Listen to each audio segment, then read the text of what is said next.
excerpts that are some of their favorites. You'll even find out what kind of music they would want to hear if they were stranded on a Pacific island. Join me for some interesting and entertaining musical insights of some of your favorite local musicians. Tune in for Philosophy Talk, the program that questions everything. Accept your intelligence. Coming up, are we alone? Who cares if we're alone in the universe? Well, if there are other intelligent life forms out there, then we're not so special anymore, Josh. Maybe we wouldn't be special, but at least we'd have company. Yeah, but would it be good company or bad company? Are we alone? Next time on Philosophy Talk.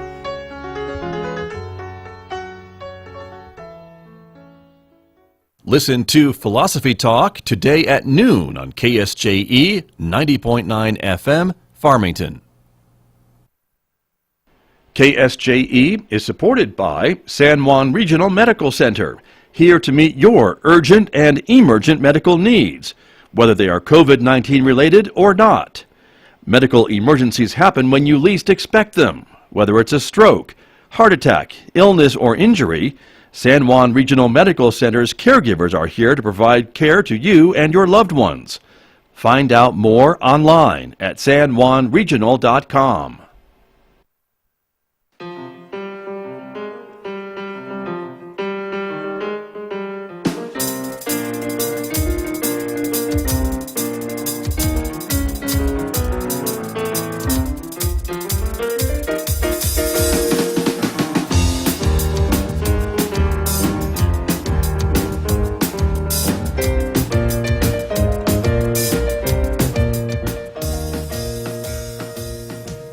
Eleven minutes past 8 o'clock. It is Tuesday morning, December the 8th. Good morning, everybody. I'm Scott Michlin. Thanks for tuning in to KSJE 90.9 FM over the air here in San Juan County, 103.3 FM over the air in Durango, Colorado. Streaming everywhere on Earth from our website, ksje.com. We're glad to have you with us this morning, everybody. Welcome also to our viewers who are watching this visual radio program. It is streaming live to the KSJE YouTube channel, our Facebook page, and even our Twitter account this morning. So however you found us, we're glad that you are here. Coming up in the next few moments, we are talking about what else? Local business with my guest, Jamie Church from the Farmington Chamber of Commerce. There is lots to talk about this morning, including a brand new grant program available to small businesses throughout New Mexico. We'll be giving the details on that in the next few moments right here on KSJE, so stay tuned for that. Later on this morning, we'll be talking with Amber Francisco over at the Farmington Regional Animal Shelter. She'll be showing us some of the pets available for adoption this week, including these two adorable kittens on the screen right now. Jamie, you need these kittens, don't you think? No? Okay. No. You can watch. You can watch later. All right. There you go. Mick Hess is going to be roving with the arts at 9:06 this morning, and he is playing more Bach cantatas for us, as he does on Tuesdays, and more of that coming up today at 9:06 on KSJE. And, of course, in addition to Facebook, YouTube, and Twitter, we invite you to connect with us on Instagram as well. Let's talk about the weather forecast, because there is a change in our weather coming up in the next couple of days. Today, though, mostly sunny, the high 51 degrees in Farmington, 16 overnight. It is 21 degrees outside right now. For tomorrow, increasing clouds on Wednesday with a high of 52 and a low of 21. Then on Thursday, there's a chance of snow showers in our forecast and colder temperatures with a high of 44 and a low of 26, with more chances for snow overnight on Thursday night. And on Friday, same story, a chance of snow showers with a high of 42 and a low of 22 overnight on Friday, with another chance of maybe some rain or snow showers, and then partly sunny skies on Saturday with a high near 40 degrees. And of course, we always tell you that visual radio can take you places. We will take you out to Wyoming, which is some of the elk refuge at the Flat Creek Inn in Wyoming. And there they are, just grazing away, not social distancing, not wearing their masks, as Jamie Church mentioned when I told her about this. But there they are. And there they are. And they're happy. They're happy. They seem happy. They do. But cold. They seem It happy. looks cold. It does look cold. But there you go. And let me welcome my guest who is here with me this morning, Jamie Church from the Farmington Chamber of Commerce. Good morning. Good morning. Thank you for coming in. Thank Didn't you. mean to make you commit to getting a pet here this morning. Oh, I know gosh. you're much too busy. Well, for I that, am. I think. That's true. Yes. I would love to get a pet someday, but There you today's go. not the day. Okay. You've got They're lots cute. of other projects. Somebody needs to adopt They are those definitely kids. cute, yes, and we'll hear more about Somebody them. needs to. There you are. Anyway, good to see you. Thank You've you. had a busy couple of weeks. I know the Chamber had a great tree in the Festival of Trees. We did. Celebrating local and all that is good about local. Yeah, which that is was the everything. whole theme of our tree, was shop local, support local, and my theme had lots to do with just things about home and supporting home and being home. Right. But that was our theme, and so I think they've done the raffle. I watched the live from the Arts Council, and I think they gave out the tree, so I hope whoever won the tree really likes it. I bet they will. I'm And sure all my they- handcrafted Scrabble Right. ornaments that I made on the last minute. You were kind of thinking outside the box on that one, I right? was. So, Yeah. there you go. Wasn't anticipating craft stores being closed, so I had to wing it. on Right. that, so. Well, that is But I kind thought of they turned out cute. It did. It looked Yeah. really good. So, and winging it is kind of the theme of this year, I think, for Winging many it. businesses, many people, Yes. and so, Yes. and that's what we want to talk about is that there is some help available for struggling, That's right. small businesses, right? Yes. And I think that this year there have been a lot of relief, and some of it has been in the form of loans and grants, and we've all gotten a little overwhelmed, like, did you get the PPP, and did you get the EIDL, and did you get the business continuity grant? And so there have been a lot of relief packages that have come out, and some have been in the form of loans and some have been in the form of grants. Now this particular one is a grant, which means you do not have to pay it back. So that's the number one advantage there, that if you get the money, big distinction. yes, you do not have to pay it back. This is state, and others have been federal. So we've Yes. seen other different levels of Yes. grants. Some have been put forward by the city or the county as well Right. for local And these businesses. are federal. This is the state, but the money, it's a the federal CARES Act. Yes, that CARES came through the Act state money. Yes, to now yes. distribute.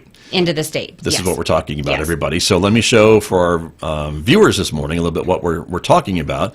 This is from the New Mexico Finance Authority. We spoke about this briefly yesterday on our COVID-19 program, but this is from the New Mexico Finance Authority, the Small Business CARES Relief Grants. Yes. And this came out of the special session that was held just a week or so ago Yeah, in just November. a couple weeks ago. Mhm. To say we got to use this money by the end of the calendar year. Let's figure out this grant program and get it out Right. there to local small businesses. Right, exactly. So there are rounds on this grant, and I do want to specify that because yesterday I did have a few phone calls from people wondering about the application process, and it's not going to be given out necessarily on a first come first serve basis, but there are different rounds on the grant, and so you do want to go ahead and try to get your grant application in sooner. And it's only this week. I think that closes on the 18th. The 18th. Okay. Right. So that's like a week and a half. A week and a half, yeah. So closes on the 18th. So you don't want to wait till the last minute because they are looking at the application in rounds and awarding the funds in rounds. But there have been some other programs earlier in the year that came out where they opened at noon on a Monday and the system was crashed by 12, Right.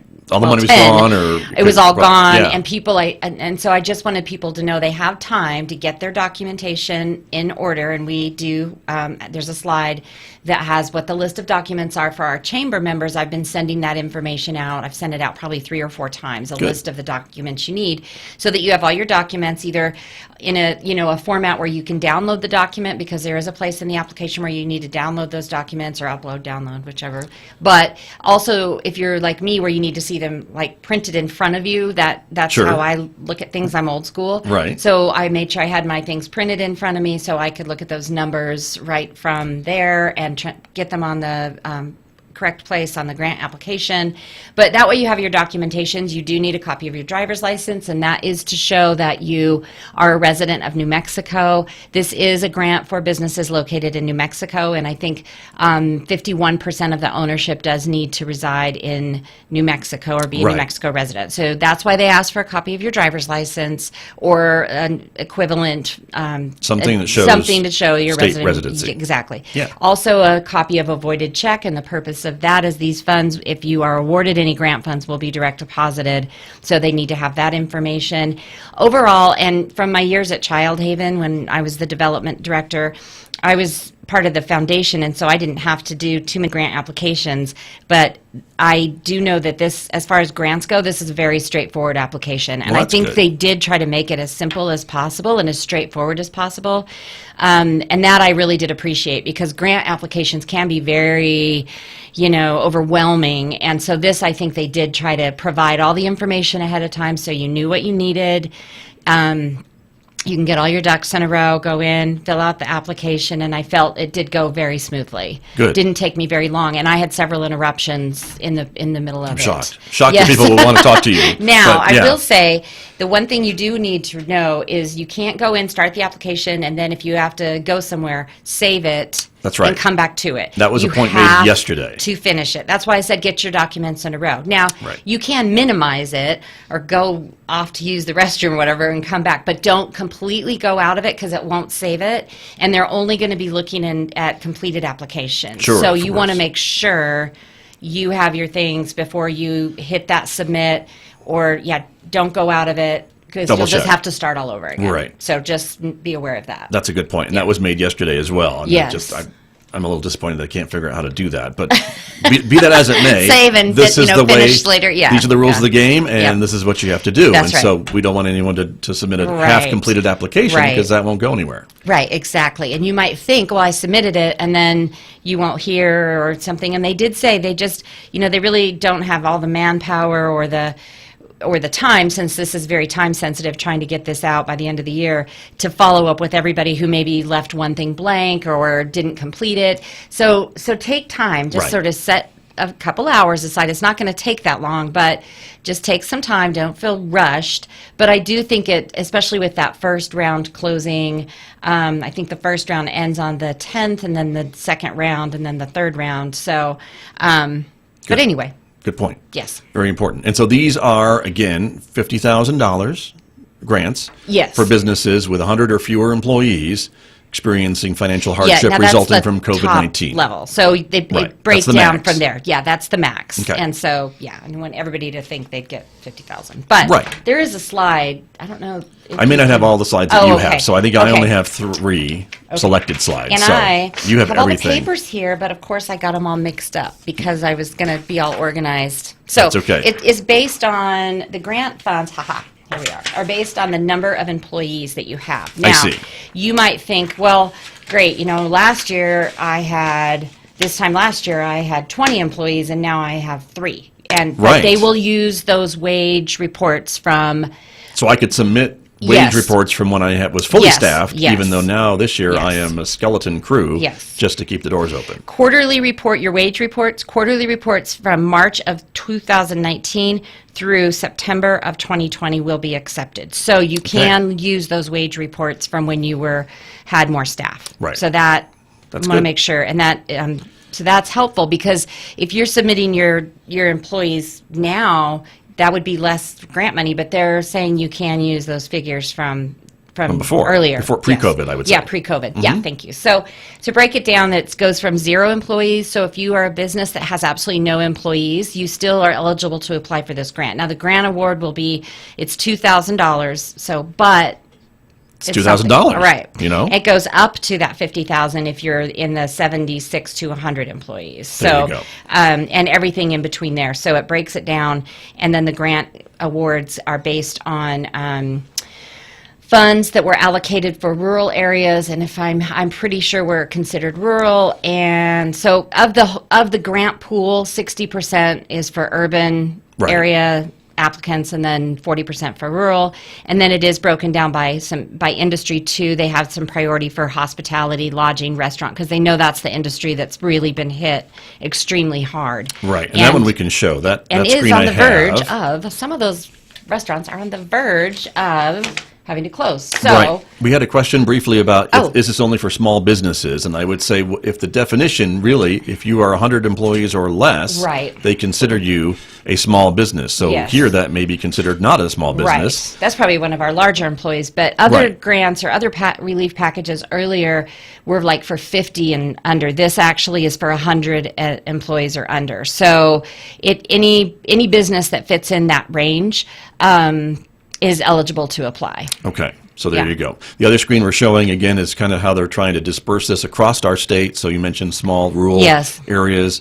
And again, Farmington does not have a population of 50,000, so I would assume that makes us a rural Right. area unless they're considering the metro, and then that's different. So I think we're considered, from the Zoom call I was on earlier this week and the Facebook Live, I think we're considered rural. But that's okay. Go ahead and apply. They don't ask you in the Right. application. Okay. Obviously, they ask you where your business is located and your mailing address. But Right. they are looking at the funds. And I think the point of that is so that people don't think, great, it's all going to go into Albuquerque, Santa Fe, Las Cruces. Santa Fe, Las Yeah, Cruces right. area, and we're not going to, and if there's any left, the rural areas will get it. So no, While they we did- love you, Albuquerque, Santa Fe, Las Cruces, But- share the wealth. Yeah, share the wealth. That's right. So, and I think that's the reason I gotcha. there for that slide. There It's you just go. So, and then you can see the breakdown to the industry sectors. Right, and that's how interesting that's going to work. too. And I just want for our radio audience to just point out that it's 20% for accommodation businesses, 20% to food service and drinking businesses, 15% to leisure,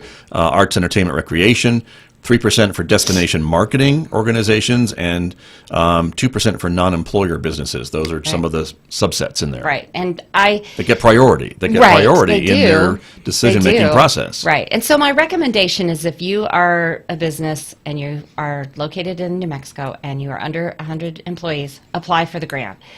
Put in they show you the NA national or North American industry codes. They will ask you for the first 2 digits of that code. Now there is a drop down box on that question and it lists all the codes. And Oh, you so you can don't need to find know yours. yours, you can just find it. No, and I spent all this time researching mine and it turns out they had a list there, and so Okay. and the chambers were kind of a strange one. So anyway, I found that and put it in there. But that's what that NAI, if you're on the radio, it's the NAICS code, and that stands for the North American Industry Code.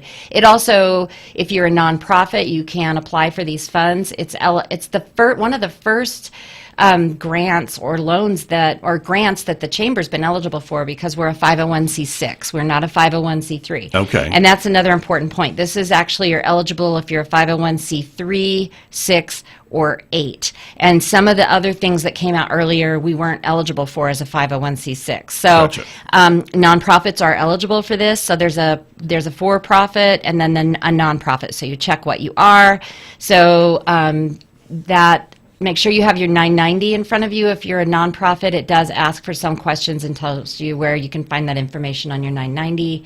Basically, they're looking for a loss of income. It's going to ask you your revenue for a certain period of time and your expenses to see if you've sustained a loss. It also wants to see have you, if you've had employees that you've had to lay off. But it overall is a very simple form. Pretty straightforward. Very straightforward. Which is yes. good. So it's a Yes. good thing. So and again- one other thing. Yep. You are eligible if you've received some other funding. Even you if- might think, I got the PPP loan or I got the EIDL Doesn't or whatever. matter. You can still go ahead and apply for this. Just apply. I Yep. mean, you're not out anything but maybe an hour of your time, and it could mean that you would get $5,000 to $10,000 in grant funds. So just go ahead and take the time to apply. There you go. Good advice. And the last line I think we have to share about this is how to do that, or at least how to find the application, the website, right? on our website. nmfinance.com. It's on the Chamber's website. Yes, if you go to gofarmington.com, right on our homepage, I wish it was a little bit bigger font, but right under there's like a picture, a photograph at the very top of our webpage that sort of rotates around. Right underneath that, you'll see New Mexico Finance Authority grant application. Click on that link and it's going to take you right there. That's how I got there yesterday. Good. Now, the other thing is, though, make sure you're applying for the grant, because I actually started filling out the wrong application for a loan. Okay. Because there was a loan application Oh. also part of the New Mexico Finance Authority. Well, that's what they do. Make sure you're applying for the grant, and it should, so just make sure. Because I sort of got started on a wrong trail and then Good had to point. start over. So There you go. there you go. It is But a grant. There you go. So you can go to the Farmington Chamber of Commerce website, this nmfinance.com website. There's some phone numbers on there. Again, I think they're going to do their best to try to answer questions, but they're going to be overwhelmed, I think. And I think using the phone might be good luck. Right. trying to get someone to Right. answer the phone, Right. or at least get back to My you. advice on that is there are a lot of FAQs. There's an FAQ section. My guess is you could still listen into the Facebook Live event that they did last week, and there Right. a lot of people asked questions, and they might be the same question you You asked. weren't So on that, right? You watched that. I watched it Yeah. because they did a webinar, but the webinar sold out even though it was free. I guess webinar only has so many Max, yeah. max capacity. So the webinar was sold out, or had its max capacity, and so they did a Facebook Live event that we shared and promoted that day. So they had a lot of questions. So you could actually probably go back and listen to the Facebook Live, take Yeah. about a half hour or so, and that answers a lot of your questions. They go through slide by slide, just like we're doing, but then you also could listen to those questions and things too. So that's a way to also get some questions answered. And you can call me. I'm not an expert on this. I Sure. have done the application done and it. listened in. So certainly not an expert, and I'm not going to give you accounting advice, but I might be able to answer some simple questions. You filled out the application, and you know the steps, and you know what you Right. did to be ready to Right. go. And to I have even started everything filling ready. out the wrong application. Well, so. see, so you can tell people what you did to What I avoid did. doing that. But there you go. Well, again, I think kudos to our state legislature for putting Yes. this together. Yes. And again, to get this money out the door in a quick way. And sometimes when we're talking about government, it is hard to do things quickly. Right. So I think they deserve some credit for Yes. getting this together and hopefully, making it as simple as possible and spreading this around our state, because we know Yeah. our corner is suffering, but I think every corner of the state is suffering. Yes. So, Yes. and you hear that more than I do, probably. in your I hear that 2 job. times a week because Yeah. I'm on a Zoom call 2 times a week, Monday and Thursdays, with all of the other state chambers. Okay. And so, yes, we are, and the level of frustration and just concern just increases every week. And these are all people just like me running chambers of commerce. Some of them also are doing economic development and visitor centers too. And we're all from all over the state. But yeah, everybody's facing the same challenges right now. And those are school and Right. a lot of concern over students right now and all over the state with the students, especially that middle and high school. The concern there is increasing, and restaurants, that's a huge concern. We talked about that yesterday. Restaurants closing throughout the state, and what can be done about that. And right now I think that's the industry that I personally, and as I'm chamber director, I'm probably most concerned about, because I think while the takeout, we're pushing that, and we're going to be doing a initiative starting on the 18th, eat out, take out Farmington, and support your local restaurant. But I think over the long term, if we can't get these restaurants open again to like 50% capacity, I just think we're going to see more and more restaurants closing their doors. They just can't stay open at the levels that they are right now. So. Right, and it's just numbers. It's really It is. economics. It's And, I economics. mean, I'm not an economist either, but I'm not It's a math economics. person either. But even I know that if you're used to doing X amount of business a night and you're only doing less than X, 40% less, It's not yes. going to make it, because you Yes. you actually asked around, didn't I you? did. You asked a local Yes. restaurateur, Yes. kind of how they're doing, and to kind of compare and contrast a little bit, right? Right, exactly, because I'm working on this initiative right now, and I really want data on this. I mean, I want the stories as well, but I really want to show what the numbers are. So I did reach out to a local restaurant, locally owned. They're from October of this year. From October, just last month, they're down 40% from October, and from this time, the same time last year, the same time period, they're down 55%. Wow. And they're so slow. She was saying that from this this last little The reset, kind of the 2 weeks, yes. they're so slow, and so they're down 40% from October. As far as employees, there's 17 employees down, and she's trying to keep a certain number, a skeleton staff, if you will, because it's not that easy to just shut down and close, and then you have to lay off or furlough Right. employees, Yeah. and then when you can open again, just build your staff back up. And I think any business can understand the frustration there. So I'm trying to get data from our local restaurants. And if you're listening right now and you're a local restaurant, it doesn't matter if you're a chamber member or not on this one. I just want to hear from our restaurants. I want to know percentage estimate. I don't need your exact numbers. I'm really trying to compile what the impact of this is and share that information with our local leaders. And they know. And I think I want to say that our local leaders are doing a tremendous amount of work. I think even with the chamber, a lot of what we do is behind the scenes. It's all these Zoom calls, and it's all these meetings, and it's being part of a task force, and it's writing letters, and it's trying to do surveys. That might not be right out there on Facebook Live. And so, but I think our elected officials are doing a tremendous amount of work, whether it's on the state level or a local level, trying to keep businesses open. So I just want to try to help our restaurants get their story out on what the impact of this is.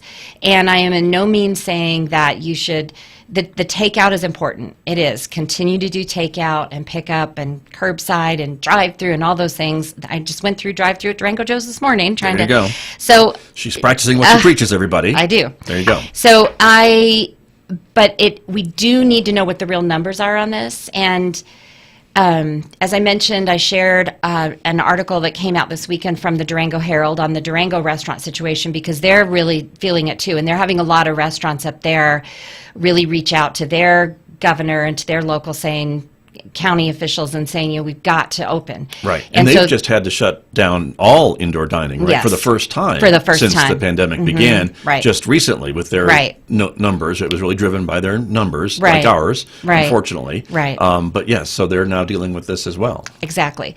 So Durango, there was a very interesting article with some of their restaurants. Also, I did read, I haven't shared it yet. I wanted to look at some of the numbers. It was actually an article from Bon Appetit magazine talking about restaurants just nationwide and how they're concerned that these restaurants are going to close and just not reopen. And that kind of independent, family-owned, local restaurant, craft food, craft, I mean more like artisan, their specialty. Sure. Those restaurants that... Not a chain. Not a chain. And nothing against the chains. No, there isn't. Nothing against the chains. But it's harder, I think, if you're a mom and pop... It is. Small restaurant Right. that doesn't have that chain support, that marketing, that other, all the other stuff that they bring to the table, literally, to try to compete. And so this is the tragedy and the sadness that we see are these locally non-chain restaurants are just struggling. They are struggling. And, as it's not called Corona anymore, as COVID goes on, I think the fatigue of the whole thing starts to wear us down, but we have to keep, trying to support the restaurants. And I hear myself saying the words as they're coming out, saying, my gosh, I've just been saying the same thing for 6 months. But I'm really going to be looking at this restaurant initiative. It's starting the 18th, and it's not meant to be a long-term solution. In fact, I don't even know if it'll be a short-term solution. What it is to bring awareness to the situation that the restaurants are in. I wish I had answers. I do think, though, that the state tourism department came out with the COVID safe practices and COVID safe NM certification. Right. I took it for offices. Restaurants and hotels took it. In fact, restaurants were required to take it before the end of October in order to stay open and be able to continue to do business. So I'm going to be working within the framework of that safety certification program to say, okay, the restaurants have done this. As the chamber, I'm willing to help make sure they're following all the practices, they have access to all the PPE they need, that they're following the rules, that if we can get them open again, because I'm still not sure that there's this overwhelmingly direct tie to spikes in numbers and the restaurant industry. I think it's probably it's a big picture. I don't think it can be tied just to the restaurant industry. And I might be wrong. And if I'm wrong, I welcome somebody to call me or email me later and say, oh no, here's the data. It's absolutely the restaurant industry. I haven't seen that yet, but that's me. So I don't think it's been tied to restaurants. I think there's a concern about being indoors for an extended period of time. Yes. So like different from shopping and things like that. And that's the concern. Yes. But whether it's specifically restaurants or not, I think you're right. We haven't seen anything. And Right. on the watch list that comes out every week, I think, Yeah, or every day, yeah. I don't think we've seen many restaurants on that list. So I want to go back to whenever that watch list started and restaurants were still operating and see, okay, for Farmington, where, when the restaurants were open at 25%, did they show up on the watch list? And I understand being inside and the concern on that.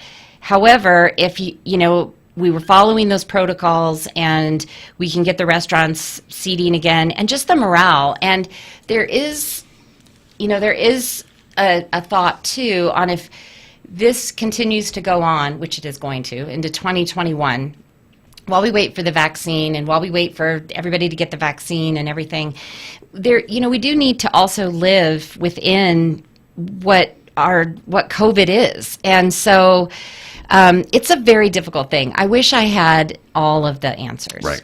No, I'm sure everybody would. I know. You're Wish I right. did. Because we're concerned about the numbers. We're Of course we concerned are. about the people that catch it. We're concerned about the course. people in the hospital. We don't want to overwhelm our hospitals, but No, we're also exactly. concerned about our local businesses. Right. These families who put their blood, sweat, tears, and probably life savings Yes. into these businesses that are seeing them just dry up Yes. and blow away, and Yes. nobody wants that. So I think in the meantime, if we can at least pledge to do takeout once a week, twice a week, Yep. 5 nights a week, whatever you nights a can week. afford, Yep. whatever you can do Right. to support these local businesses is Yes, important. and please consider, those smaller locally owned restaurants. And I know they're not always the easiest to go in and do takeout. It is obviously easier. And again, I'm not trying to say don't go to the larger restaurants. I'm not saying that because we do have. I know Well, they're that employing they local are. people, too. They are employing local people, and they give a lot to the community. So, but I just when you think about taking out, please try to remember those restaurants. And again, the numbers are concerning, and I am in no way saying they're not. The numbers Right. are going up. It is a concern. Our hospitals. I listened to the reports from Jeff Bourgeois from the hospital, and I am concerned. As the chamber director, and I'm looking at these restaurants and I'm hearing their stories and seeing these numbers, and not just here, but everywhere, I'm not sure what the future holds for Right. the restaurant industry. Yeah, and if we lose it, we may not get it back. Exactly. And that's the sad thing. Because would you open a restaurant? Right. We just have a couple minutes remaining this Really? morning, Jamie Church. I know, but I want to talk about the other thing the Chamber is doing to help out, which is a food drive. Yes, speaking of food. Yes, and so this is in lieu of because we can't gather and do our usual business after hours and all those fun things that we miss so much. We do. But in the meantime, we can still help our neighbors. Yes. So typically in December, we co-host a large food drive, business after hours, but we can't do that this year. So we are still trying to collect food for Echo. So in the foyer of the Quality Center for Business, we have 2 large blue buckets, and you can drop off your canned food or non-perishable food items there. And they're right in the foyer, so you don't even have to go into the main lobby, because if you do come into the main lobby, you'll have to sign in and be temperature checked and things to in between the help sets the of numbers. doors, you've Right, got so these in things. between the sets of doors, Yeah. they're just right there, right as you walk in. And we're going to be collecting food in those through the 18th. And then the other places you can drop food off are at the Marriott, I believe, maybe not. They're not on there, but Kaiser Office Complex. So That's one of the places, and then I think I have the other oh, okay. area Courtyard there, by too. Marriott. And the reason I mentioned Courtyard, and that's important, is that you could get into every day, Saturday and Sunday, to drop off food. Our point. offices are only open until, from like 8 to 4:30, Monday through Friday. Okay. So, So you have 3 locations you can go to. Yes. If you want to donate cash, please don't, or a check, please don't put that in the bucket. You can contact me and I'll come out and get that, or you could just drop that off directly to Echo or mail it to them.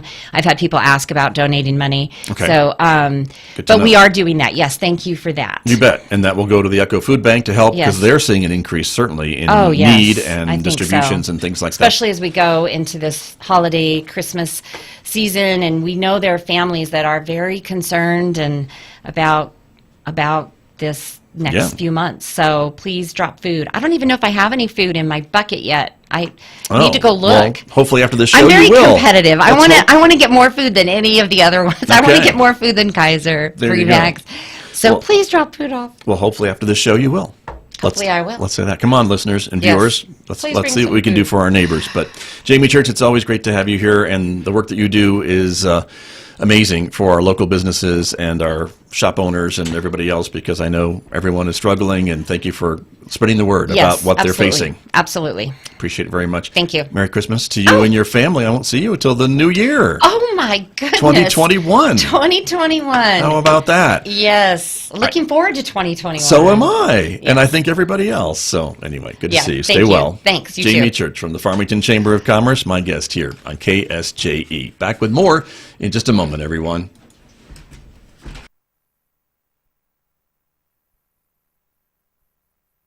It's one of life's great rewards.